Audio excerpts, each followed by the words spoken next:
Good. I got a stoop. Brought my own stoop. Huh? Hey. No, but you quit looking around. Hi. My name's Danny. I'm an alcoholic. Is that loud? It's loud up here. Huh? It's good? Yes. No, it's not time yet. You just wish it was. I've done this a few times, and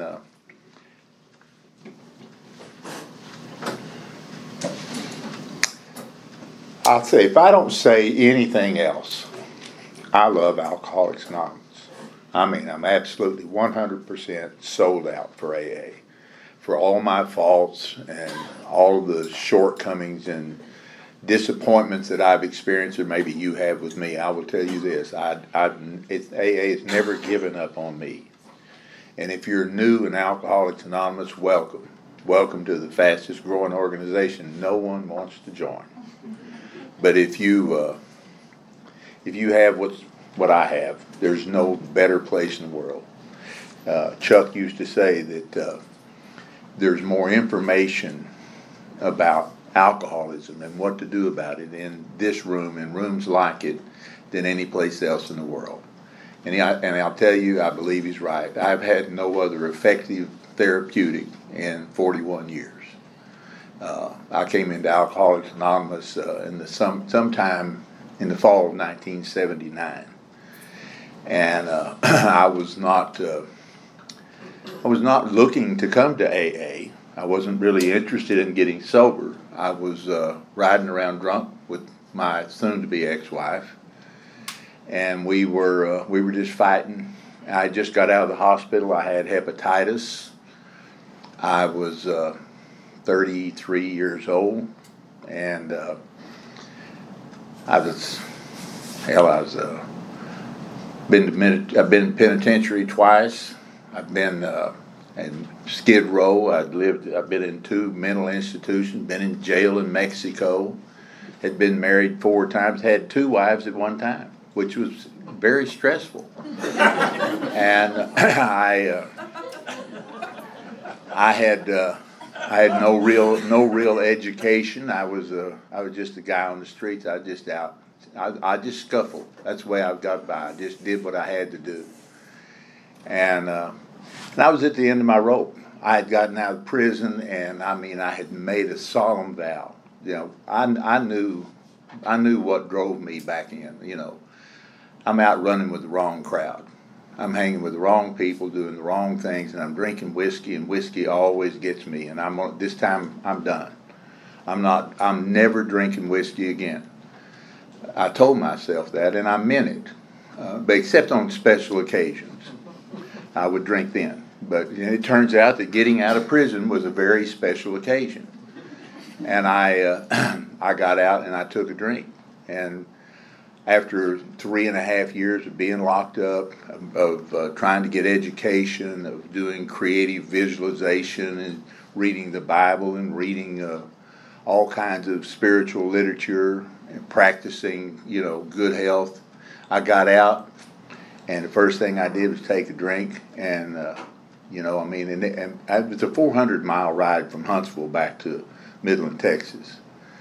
And my mom had come to pick me up. And we had been riding back and forth, and she had been through it with me. And she just this time she just knew I meant it.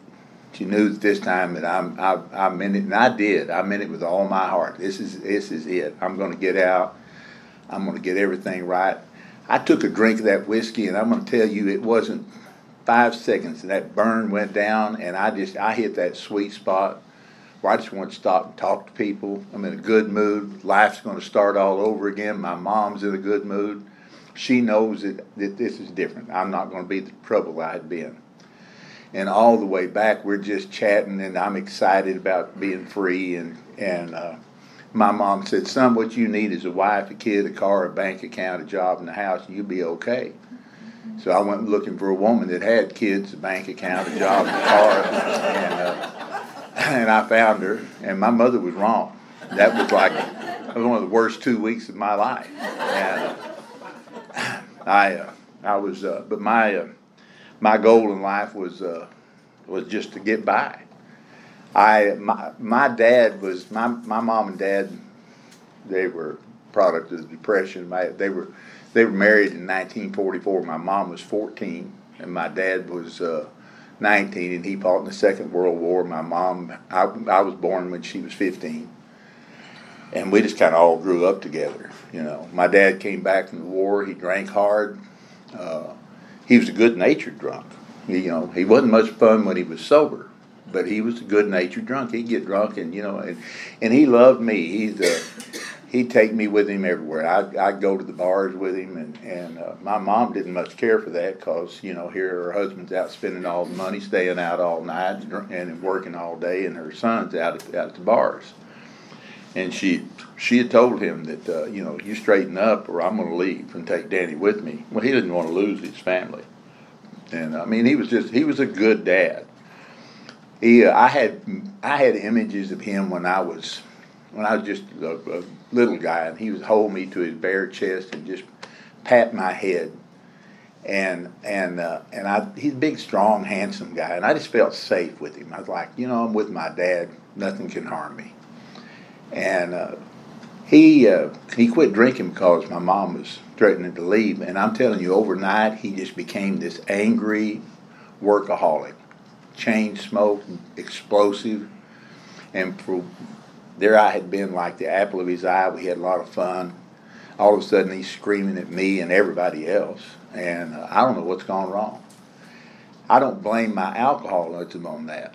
But that's just a twist in the, that's just the way it is in life. You grow up and you get dealt a certain hand, and everybody plays it different. My younger brothers are they're not alcoholic. At least one of them says he's not, but he sure looks like one.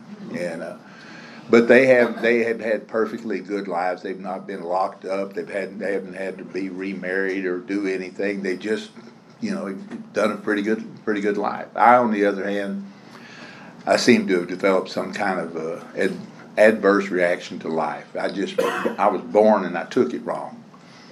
And by the time I got to middle school, I was like twisted up. I was just an anxious kid. I started having this thought, this obsessive reoccurring thought in my head. It's like we'd be sitting anywhere, and I'd start thinking, I got to go. And I didn't know where I had to go, and I didn't know why I had to go, but I knew I had to go. I got to get out of here. And pretty soon I'm running away from home, and they arrest me and put me in juvenile detention, and finally they put me in Big Spring State Hospital, and I did a little time in there, and I got out. I got my mom's car up one time when I got out and went down to the local hangout where all the guys were that were cool, I had on my white T-shirt with my cigarettes rolled up in my sleeve. It's because that's the way we dressed back then. It was cool, And I didn't smoke, and I had real skinny little arms, so my cigarettes kept unrolling. And I'm in my mom's car, which is a '56 Ford station wagon that's way not cool. And I'm already an anxious guy that I just don't know how to fit in. And I drove down to that drive-in where they drive around and show off their cars, lowered '58 Chevys, and everybody's on the football team except the skinny kid. And and I got out there and I thought, man, I got to go. And a guy saw me and he called me over and he gave me a drink, and I started drinking some beer with him, and I did it just because I wanted to fit in. But somewhere that night I had that wonderful thing happen, and all of a sudden I got past that. I got to go. I got past everything, and I'm like, I'm in the zone. I knew stuff I didn't even know I knew. It was a remarkable evening for me. That was my first drunk. I think I was close to 15. It was perfect except for a few things that went wrong. I got my nose broke. I puked on myself, and I wound up in juvenile detention, and I wrecked my mother's car. Outside of that, it was a perfect evening. When I got out of juvenile detention, first thing I thought of is, you know what? I am never drinking with those guys again. They got me in a lot of trouble. And I knew I would drink again, but my folks got me sent back to Big Spring State Hospital. I immediately escaped, and I had a lot of things happen. They brought me back. I escaped again. But one time, what happened was we were walking from our ward where we live, doing the Thorazine shuffle, going over to the cafeteria, and and we walked by this car that's like it's got the keys in it. It's unlocked. I mean, is that odd or is that God? I mean, I grabbed two guys out of that line and we jumped in the car and we drove to Midland, which was like 38 miles away. And we got over there and we picked up two more guys who should have been in that hospital. And this was like the most exciting time of my life because this is my first gang. I'm their leader, and I got a plan. I'm that guy I'm the guy that will shoot. I would shoot arrows into a wall and then go paint bullseyes around them, and then step back and congratulate myself on being a good shot. And so I've got a plan. We're going to Mexico, and we head south to Mexico, and on the way down there, I mean, these guys' meds began to wear off, and it became clear they were in that hospital for a reason. And we finally got across the border, and I sold that car to a taxi driver for a few hundred pesos, and I thought it was a lot of money because it's a big stack, and we got over there to a place called the Cadillac Bar in Villacuña, Mexico, and we're having a drink. And this is when I realized I'm pretty much out of plan here. And all of a sudden there was this big commotion. And the guys I brought with me, one of them he killed a parrot that belonged to a girl that worked down there. And it caused a hell of a mess. I mean, there was a big fight going on, and I grabbed these guys. I said, we got to get back to Texas. We ran for the international border, and they caught us on the Mexican side, and we went to jail in Mexico. And this, in our book, in the doctor's opinion, it says the alcoholic's problems pile up on him, become astonishingly difficult to solve. And this was one of those instances that sort of bore that truth out because I'm not bilingual. I didn't know how to tell these people I want my mother. And I'm stuck down there, man. My mom eventually found me, and I skipped through a lot of the rather boring details all the way back. We rode in that old car, and she would play Mexican music as loud as she could turn it up, and quote scripture to me, and it was her attempt at aversion therapy, and it worked. I still hate that music. We got back, and my dad decided I needed to join the Navy, and good Lord, you would have thought they would have not taken me because I am an escaped mental patient, but they did. And the day I turned 17, I wound up in the Navy. I became a CB. I liked being in the military. I finally had the same outfit as you. I knew all the right moves. I could do the marching and everything, and it's just like this was something I wanted to do. I'm going to stay in the military, and I did pretty good for a little while, but I started drinking pretty heavy, and things happen to me when I drink heavy. It's just like I started. Everybody else would come back to the base, and I would seem like I had other things to do. And this started causing problems. And then I'm blacking out. And then I'm having these times when sometimes I drink and I'm happy and I'm having a good time. And everything's wonderful. I'll go back to the base. I get up the next day. I go to work. I think I got this. And then the next night I go out and I black out. I'm on the other side of the island, wherever I might be. And I'm in trouble. And I don't know what happened because I didn't set out to do that. I just set out to have a few. I'm not a guy who always set out. I know it's not popular opinion here, but I didn't always set out to get drunk. Oftentimes I went out. I just wanted to knock the edge off. I just wanted to have a few. But I'd take a drink, and the drink takes a drink, and I don't stop. Everybody else I began to realize I'm different than other people, and I pull away from people because I'm embarrassed. Eventually a lot of things happened. I got drunk with some British sailors in Guam, and we went, somehow we managed, after they closed the bar, we managed to get on their ship, which is the HMS Loch Fata. I always remember that. And they went to sea. I was passed out, and so when they steam out, if you've ever been in the military, they steam out, they always have all the sailors come up and they do a little, they're actually counting everybody. They had too many sailors.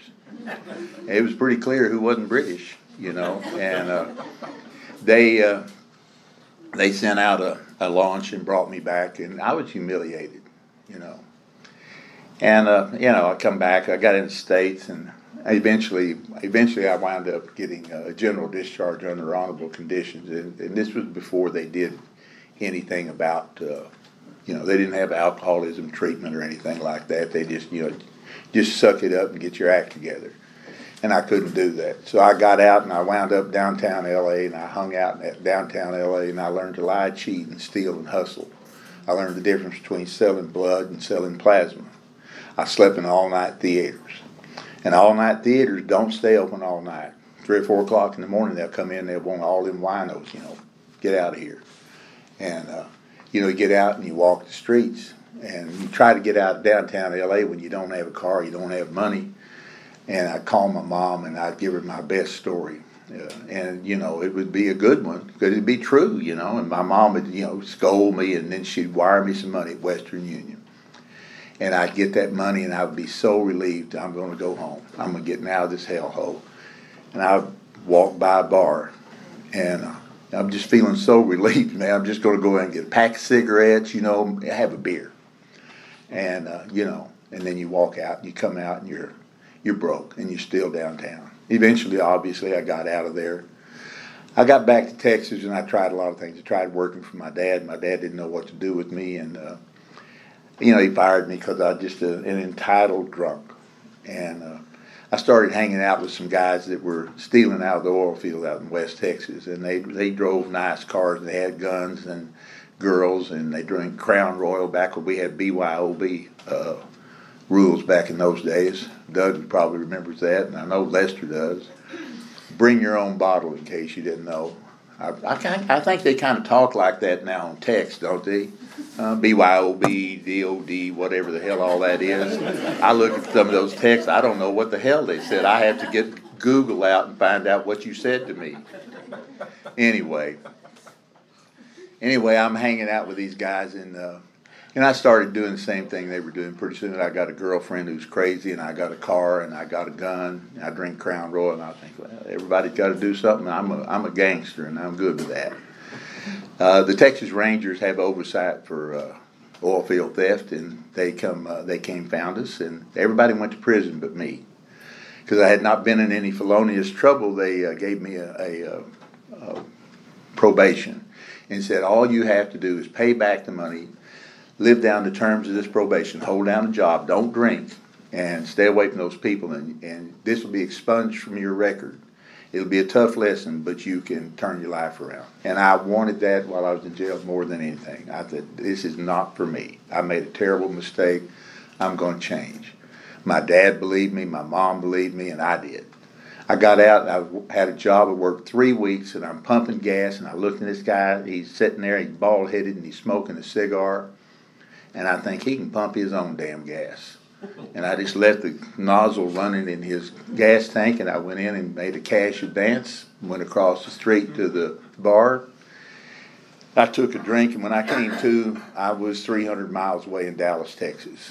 And I hooked up with some guys who took it to the next level, and they were pretty serious players. And before long, I get arrested with them, and I got 13 5-year sentences, and they were all run concurrently, thank God. And I was sent off to the Texas Department of Corrections. And what I can tell you about doing time in Texas in the '60s was very time consuming. You just do time. You get out. You think you can't follow rules. You're wrong. You can. But I got out, and the first thing I did was try. I started on my trek of marrying. I like to marry. I just was in love, but I just didn't know who with. you know. And I married a gal, and I married another gal, and everybody knows I married a warden's daughter. Didn't know she was a warden's daughter. She was pregnant in my bar in Odessa, and came in crying, and I felt sorry for her. And she got to talking, and it turned out she was pregnant and couldn't go home because there was social stigma attached to that. And I've got to feeling bad for myself because I didn't have a home to go to, and she couldn't go home. So we decided we'd get married. So in Texas, by the way, it's a 3-day. You don't want to make sure you got to wait 3 days. You got to get a license, wait 3 days because they will be sure you're in love. And so we went over drunk to the courthouse in Odessa and got a marriage license. Went back to the bar and drank up our 3 days. Went back, and we could barely walk when we went in there, and we got married. They just married us. And I called my mother from a payphone. She was in Brady, Texas. I called her and I told her, Mom, I'm married. And she said, I know. And I said, I don't know how you could. I just did it. And she said, oh my God, Danny, you have a wife. And I thought, details. I'm always getting tripped up with details. Anyway, we made that bus trip out and met my new family. Found out he was a warden in McAllister State Penitentiary, and I was very, very uncomfortable in that relationship. So I absconded, which means to move in a secret way, and went back to Odessa and got a divorce and an annulment, and then met the girl I was really in love with. We were out drinking, and the moment we saw each other, it was like instant, total 100% love. And you don't usually fall in love to that extent, that depth, until you get to a treatment center. That's just it. But we did it, right then and there. We stayed together for 3 years, and it was her life became a living hell, and mine was too. I was drinking, and I was taking black mollies and staying up all night and trying to hustle, and my life was falling apart. And she got away from me because I'd become abusive. And while she was out, she was killed in a car wreck. And I had no tools for dealing. I didn't know what to do with that. I just wondered why this happened to me, and I felt bad for me. I was so self-absorbed, so self-centered. I didn't think anything about her family. I missed her, but I felt bad for me. It was just that's just the depth of my self-centeredness.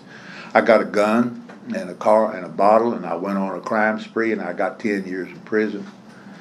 And then I told you I got out. I got out. Same old thing. I get married, and in no time I'm taking a drink. I got a job, but it's all going away. And back in those days, you could. They had checks out everywhere you went. They just had checks. They're blank, just free money. You could go anywhere. You could just pull the check out and just fill it out for what you need to hand it to them. But I had them all over town.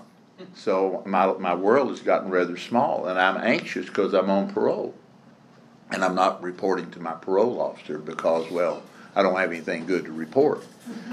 And my wife has a boyfriend, and this is irritating me. I felt like it was going to ruin our marriage. And and I lost my truck, and I'm in this. I steal an old car. It was a terrible car. The guy didn't even really want it back, and I've taken to wearing an eye patch. There was nothing wrong with my eye. I just thought I looked really, really cool, and I got hepatitis, and I got out, and I'm running into my wife, and we going that drunk. And we're riding around town. I don't know what time of day it was, but I do know it was daytime. And we're just fighting back and forth. And she drove up in front of this nondescript-looking building in Midland, Texas. And she stopped right there and said, just get out. And I was too weak to resist. And I got out, and I'm standing there, and she drives off. And I look inside that building, and I think it's an oil, probably an oil company. And I'm going to go up and see if they'll let me use a phone. But this is before cell phones. I'll see, let me use a phone. And I'll call a friend and say, go save my marriage. And I walked in there and I opened the door, and there were some people sitting over the corner smoking, and they were playing cards and drinking coffee. And when they saw me, they were very happy to see me. And, I'm like, can I use the phone? And they invited me in, and they started saying things to me like, if you don't drink, you won't get drunk. And I said, well, I think you're right. I'm not sure where you're going with that, but, I just want to use the phone. And they said, if you'll stay for the marriage, I got that on my mind, sorry. Just talking about it makes me want to, so.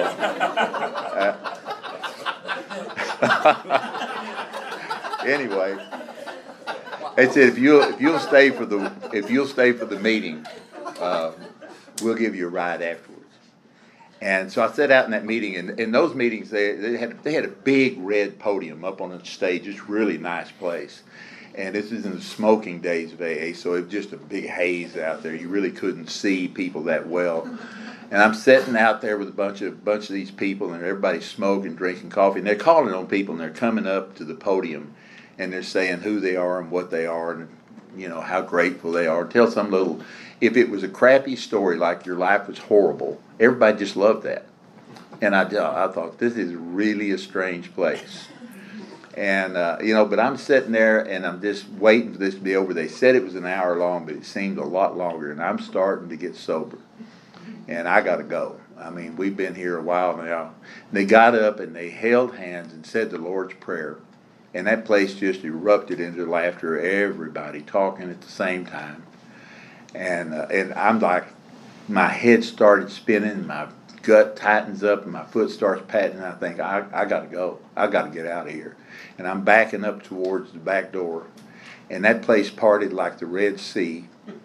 And here come this little dour-looking guy. He had a flat top, and he had a young guy with him, and they're headed right straight for me. And I saw him coming, and I thought, oh, hell no, I ain't going anywhere with him. And he walked up to me, and he said, welcome to Alcoholics Anonymous. We're going to Baskin-Robbins for ice cream. Would you like to go? And I thought, Baskin-Robbins for ice cream. Be still my beating heart.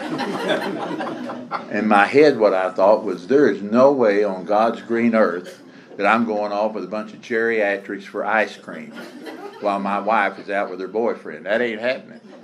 But what I said was, sure, I'd love to go. And so I wound up over Baskin-Robbins holding and melting Rocky Road ice cream while they tried to pitch me on Alcoholics Anonymous. I'm a big picture guy. I'm not much into details, and I want to know the answer. I don't want to read the whole book. I know you got a big book, but I don't want the whole book. I just want to know the answer. And the answer is, am I an alcoholic? And I would ask you, and you'd start telling me all about yourself. And I'd think, I don't know exactly what's wrong with these people, but I don't even care. I don't even like you. I don't care if you're alcoholic or not. I ask you if I am. And they would tell, and it just be repeated over and over again. It's like, wow, this is a strange place.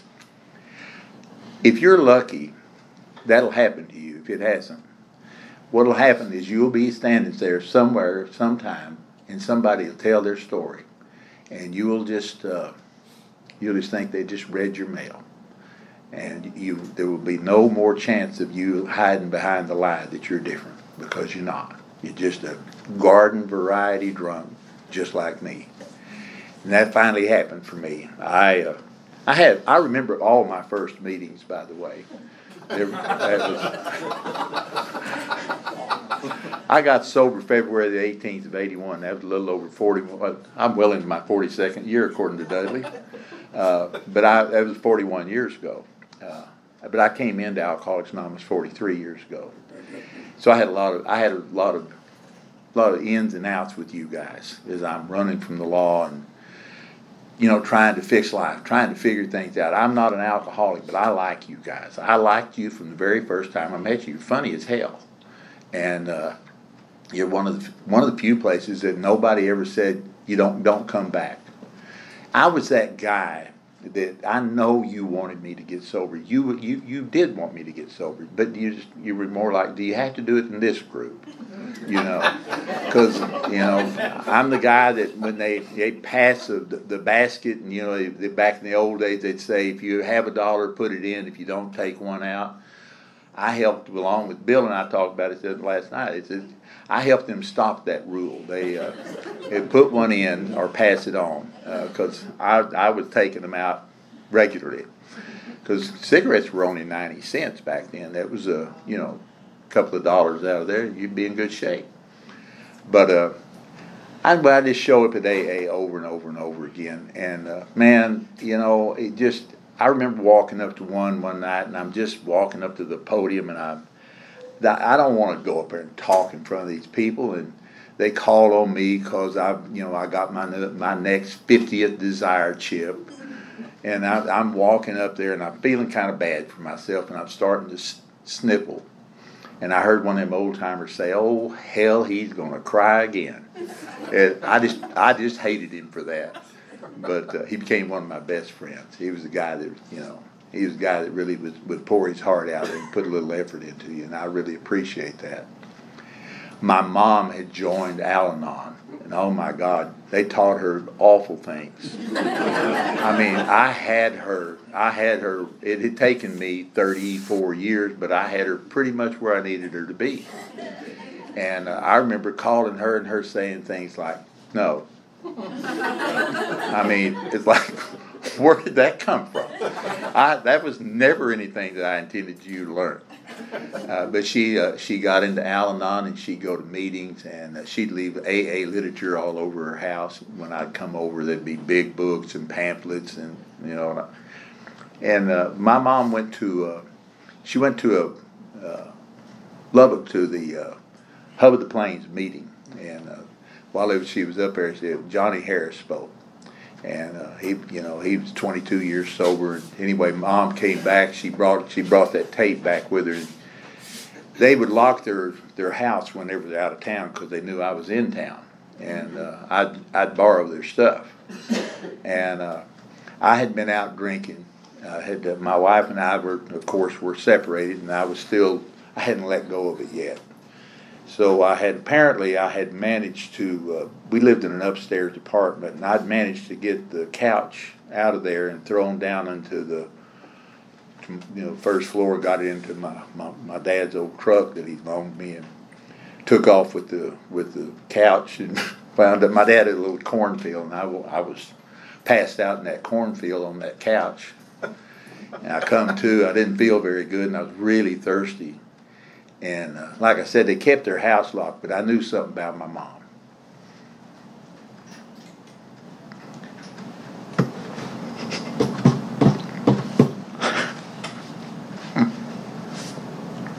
She'd always leave the door open. I love getting emotional in front of people. I like to gather them all up. Sometimes I just go to the mall and do this, I mean, like, it's just something I like to do. But she'd leave the door open, and I went in there to clean up because she didn't want me to be, but she wanted me to be able to get a shower, get something to drink, grab something out of the fridge, and hope I didn't take anything. And I walk in there, and for whatever reason, there was a little cassette player there, and when I went in, I don't know why, but I just reached over and I shut it down, and I turned it on, and I heard Johnny Harris say that who he was, and I remember to this day exactly what he said. And he said that his name was Johnny Harris, and that a little over 22 and a half years ago he'd been wandering around in solitary confinement. And he said I didn't know why I was there, and I didn't know what I was looking. He said, I was just looking for something, and to make matters worse, I didn't know what I was looking for. And he said, I just had taken a drink, and back with the same old bunch, and back in the same old game, and the next thing you know, I'm back in the same old prison, and I'm back in the same hole, and I don't see any way out. And it just tore me up, because it was the truth. That was my life. There was no way out. In California, they have a saying, there's a bottom below the bottom you know. And I'm like, man, there's not a bottom for me. It's just an endless devolution of everything that's good, just slipping away. And I don't see any way out. And I took off and headed to Austin, Texas. And I'm hanging out down in Austin. I'm on the run from the cops. And I wind up, I meet John Henry McDonald. I got drunk the week of February 17th, or February the 18th, the week prior to that. I got drunk, and I'd gone to a meeting, and I walked into that meeting. Y'all probably heard me say this, but I walked into that meeting, I sat down, and it was just a horrible meeting. Everybody was just like idiots. I'd loved them a couple of days before, but now they're just like really getting on my nerves. And I walked out, and I just said, screw AA. And I thought, well, I need some cigarettes. And I had a carton of cigarettes in the back seat, but I drove over to a Shamrock Station and walked in to get cigarettes. I came out with a six-pack of beer, and it was on. And I came to over in East Austin. I was puking, I was sick, and I was scared to death. And my life was just, I just couldn't go on. I couldn't drink and make the madness go away. I couldn't fix anything. I couldn't stop, and I was too afraid to kill myself. And I said, God, if I'll do anything if I can just get sober. And John Henry and another guy came from the club to get me. And they drove me back, and John Henry became my sponsor.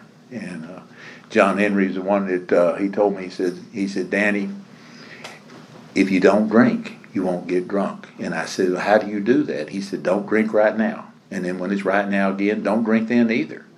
And that kid that was with him said, yeah, and pretty soon you'll have like a minute. And John Henry said, listen, he said, I'm going to tell you something. If you join us in this thing we do, you'll find yourself a sober, self-respecting member of Alcoholics Anonymous with a host of friends and sobriety that you can be proud of and a relationship with the power that runs this universe. And I'm telling you, that night, drunk, I was smitten with a magnificent obsession for sobriety. I wanted to be with you and like you more than anything else in the world. And I've been that guy that was walking in and out of the club and always disruptive, always hitting on the girls, always trying to steal out of the basket. You know I'm in the room, and yet you never kicked me out. And all of a sudden I'm showing up, and I'm there early in the morning, and I'm helping them set up. And I'm listening to those old men talk, and I'm paying attention to what they're saying. And I'm showing up at the meetings, and I ain't talking. I'm not giving my opinion. I'm listening. And I got a sponsor, and I'm just trying to get all in. And one guy, old man, came up to me and he said, "You're doing good, kid." That was music to my ears. And he gave me a big shoebox full of cassettes and another one of those little battery-powered players. And I ride around that old stolen car. And I'd listen to those AA tapes, and I'd laugh and I'd cry. And heard Jimmy Williams for the first time, and it just lit me up. And I want to be there so bad. And I remember listening to one of them. I think it was Frankie Williams said, you just got to let go and let God." And I thought, let go and let God do what? And I thought, John Henry will know. And I drove back up to that club. And it was in August, and it was just hot. And I just looked at him, and I said, "John, I'm alcoholic." He said, "Yeah, you are." He said, "Come on in this house." And I came in, and I got a cup of coffee, and he said, "Come on back here." And they had a little room in the back. And we went back there, and John told me all about himself. And he listened to me for a minute. And he said, "Danny, there are people that come to Alcoholics Anonymous that they just seem to be able to put the plug in the jug, find a place at the table, find them some friends, and they seem to be okay." He said, "I got no trouble with that. I'm happy for them. I want everybody to be successful and happy." He said, "But there are others in Alcoholics Anonymous, like me." And he said, "And I think that the guy you are won't stay sober. I don't care how bad you want it. I don't care how good it is right now. The day's coming when that'll all turn around. Because of that peculiar mental twist that we have, that thing that alcohol is so important to me. It solves everything for me right now. I don't know about waiting. I don't know about deferred gratification. I don't know about waiting for things. I just know that if I take a drink in just a few minutes, that's going to settle down. I'm going to think straight. I'm going to work this out. It's going to be okay. And I've tried it over and over and over again. And when I would come to it, I said, I knew that was wrong. I'm never going to do it again. And I'd do it again. And he said, that's you. And I said, yeah. And he said, it'll happen again. And I said, what do I do? And he said, well, here's what we've done. He said, it looks to me like there's nothing short of a psychic change is going to work for you. And so he took me through the steps. And I had a wonderful spiritual awakening when I did my fifth step. It was just an amazing thing. I got sober. I felt better. It was the most wonderful thing in my life. I mean, like I'm living now underground. I quit wearing my eye patch. That's because I'm getting honest. And it's easier to see. And I'm living in Austin, and I decided I'm just going to live underground in AA. I'm going to be a 12-stepper because this is Austin. Keep Austin weird. That is no problem over there. And I'm going on lots of 12-step calls. I'm at meetings. I help clean up. I do day labor. I'm as happy as I've ever been in my life. It's just good enough for me. And I made the conscious decision that's as far as I'm going in steps. I'll just skip and go to step 12, and I'll give it hell. And I'll pray and meditate. I want all those things. I lasted about 6 months. In about 6 months, I started having meltdown. And man, it was back. I had that knot in my gut, and my foot's patting, and my head's racing in the meeting, and I'm thinking I got to go. And I called John Henry before I left. I said, John, I can't do it. He said, Danny, meet me at the club. And I drove down. I met him at the club. And he come in and he said, look, he said, son, what's standing between you and that God that you experienced when you did your fifth step? He said, are the things that are on your 8-step list. I said, well, there's some things I didn't tell you. And he said, well, what are they? I said, well, I live in a stolen car. He said, well, that's a problem. But more importantly, they had been looking for me. There was a bank robbery. It was actually a savings and loan, to be precise, but it was a bank. There was a robbery in San Angelo, Texas. They got it on videotape, and it was a tall, skinny guy with glasses and a full beard, cowboy hat. And it just got a little grainy video of him going from till to till. And I said, they're looking for me. They've been by my house. My parole officer's been trying to catch up with me. I said, no, by the way, I haven't reported to my parole officer in 2 years. And he just said, well, son, you got to go in and clean that up. I said, oh, no. Oh, no. I said, they will lock me up for the rest of my life. He said, you told me. I'm going to go ahead with my second hour. He said, you told me when we started this that you were willing to go to any length to have this gift. I said, that is theory. This is serious. They will lock me up forever. He said, well, get you a new sponsor because you won't make it with that. And he turned around and walked off. And I sat there for a minute, and I just had this, just gut-wrenching fear. And I went out and sat down in that car, and I said, God, I want to do it, but I'm too afraid. And I had an epiphany. I just had this comforting feeling. And I realized that 4 walls do not make a prison. Prison is something you carry around on the inside. And I did have the keys to the kingdom. I could do what I've always done and run, or I could follow your example in order to have the gift that you had. So the next day, I parked that car a long ways from the Austin Police Department, and I walked up there and I told them who I was, and they took me upstairs to the robbery department. The detectives there, they actually had one of the cassettes. And I went up there and I told this guy all about my good work in AA, and and he put that cassette in and he played it. And when he played it, I just had this sinking feeling. I thought, I wonder what I did with the money, because I'm a blackout drinker. I'm in the area. I have no knowledge of this at all. I know this. I told Dick earlier, I said, I've thought about this often. Man, Norm Alvey said, but for seconds and inches, none of us would be here. It's so true.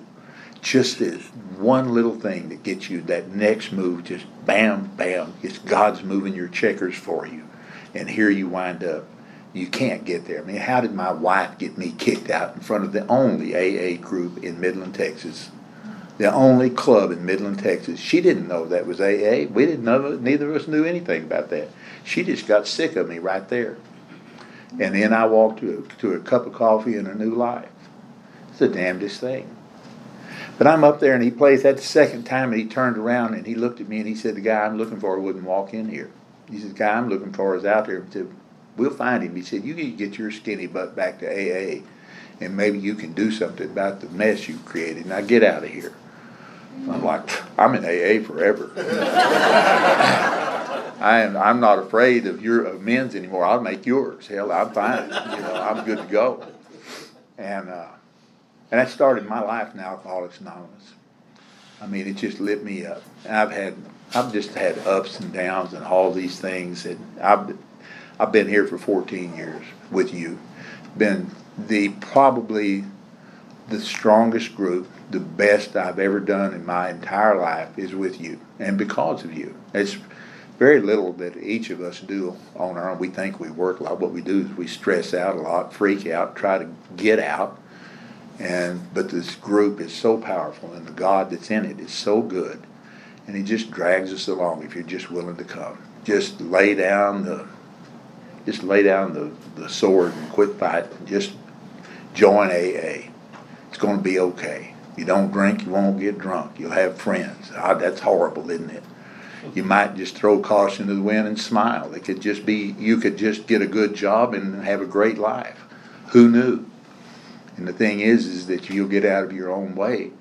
You get to stay and you get to enjoy it. And when you're down, you don't have to be down alone. You can come sit in here. You can pray. You can learn to be the man that you always wanted to be, or the woman that you always wanted to be. Want to look in that mirror and be able to look at that person and say, you're all right, kid.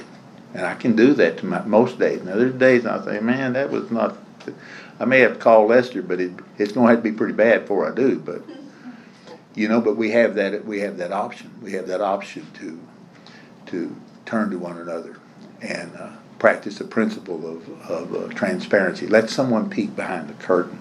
Don't sit there and drink that poison till it makes you drink that real poison, and you're done. So it's a little moment of what feels like humiliation that brings humility, and what a wonderful, wonderful thing that is. It'll keep you here. I think that's the thing that I can really say that I've adhered to. I've made all kinds of selfish, just nasty, wrong mistakes. I wish to God I had been stronger or smarter or better than that, but I wasn't. But what I was I was willing to stand there a minute, count the cost, and get real, get honest, and start over. And then this group, that's considered a real character asset. It's humility, and it's a wonderful thing. I'm going to tell you about my dad, and I'll shut up. I tried to make amends to my dad shortly after that incident with the police department, and I went back and he said, my dad, I had been the apple of his eye. He was a World War II veteran, and he was one of those, your word, your bond. He may have been an angry, hard-working guy that didn't know how to deal with the things he had seen and done in the war and later, but he was a man of his word. And it had gotten to the point with him when they asked about where's Danny, and he would say, Danny who, and turn around and walk off. I mean, I was just dead to him. And when I tried to get with him when I got sober, he just like, hey, I'm glad you're sober, kid. Let's get on with life. And you could just feel that distance between us. I wanted that closeness. I wanted to be like with my dad again. And I would come to you guys and I would say, how do I fix this? What do I do? And you said you continue to be a good son. In spite of what's handed you, you be a good son. You continue to choose sobriety, be responsible, go to work, stay at work, work at work, be a friend, Learn what it means. You want self-esteem? Do esteemable things. Show up at the family meetings. Be a guy that you always knew you were supposed to be, and we'll show you how. We'll model it for you, and you did. I was 20 years sober, and I went back to Midland, and I walked into. I'd gone to a meeting, and I came back to my mom's house. My mom always waited up on me, and I was staying at their house because I lived in Dallas at the time, and I came home and I walked in the house and I looked back here. I asked my mom. I could see my dad laying in his bed, and he was not that big, strong guy anymore. He was kind of, time had worn him down. He was just in his 80s, and I looked back there and I said, "Is he asleep?" And Mom said, "He just pretended to be." And I went back in there to say goodnight to him. And when I went back there on impulse, I just leaned down and I kissed him on his old bald head. And I said, "I love you, Mom." And he said, "I love you too, kid." I didn't know what to do. And he pulled my head to his bare chest. And he held my head. And he said, "I just didn't know what to do." And I said, "Me neither." He said, "Those people in AA, I hope you'll always remember to thank them for what they've done for us." And I always have. I've told that story literally around the world. It's a gift that you gave me. I was there when he died. I was able to be there when he was worried about my mom. And my mom said, "Don't worry, Dan. I have 3 good sons to take care of me." And we did. You have given me such a gift. It's an honor to speak here at this group, and it's not easy for me to do this. I can go to other groups, and I got a lot of good stories that y'all already know ain't even true, but they're great. And I tell them really well. But with you, it's very hard. With you, you're everything to me. And thank you for my sobriety. That's it.